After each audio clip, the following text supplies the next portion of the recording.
I share your concern that the purity of the ballot box be protected.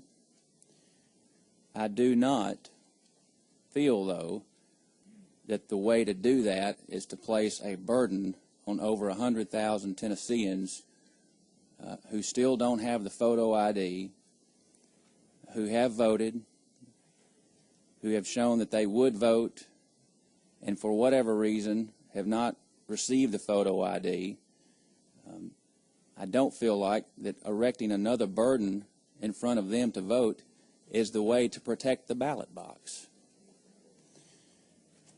Last week on another bill, we heard about the partnership that I believe the Department of Safety has with the county clerk's offices so that people can go in and get their pictures made for their ID.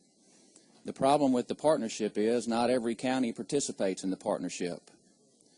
So you're left with a partnership program that A, doesn't encompass the entire state, and then B, when you look at where the Department of Safety has its offices, they're not in every county. You still have counties out there, ladies and gentlemen, where people can't get the photo. They can't get the photo. And so we're going to tell people that they've got to take a day off work, travel 70 miles, 80 miles round trip to go get the ID. I don't think that's right. I don't think that's what we ought to do. And I'd like to just briefly comment on this notion about, I guess, protecting everyone's vote and it being a sacred right. I definitely believe it is a sacred right. Senator Ketchern's exactly right. You have to have a photo ID to do so many other things. But the most sacred right shouldn't be the most difficult one to engage in. If it's so sacred, it ought to be easier to do. And that's why I bring the bill.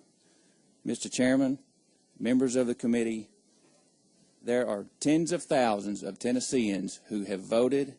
They would vote. They will continue to vote, but for a photo ID. And because we've told them they have to get it, we've disenfranchised them by putting yet another burden in front of them in the ballot box. And even though the photo is free, they can go get all the supporting documentation, which they're going to have to pay for. It's going to take months. It's going to take time and money, all for a free ID so that they can engage in that sacred right that they've already engaged in. We're working this backwards, Mr. Chairman. I don't think we're doing it right. And so I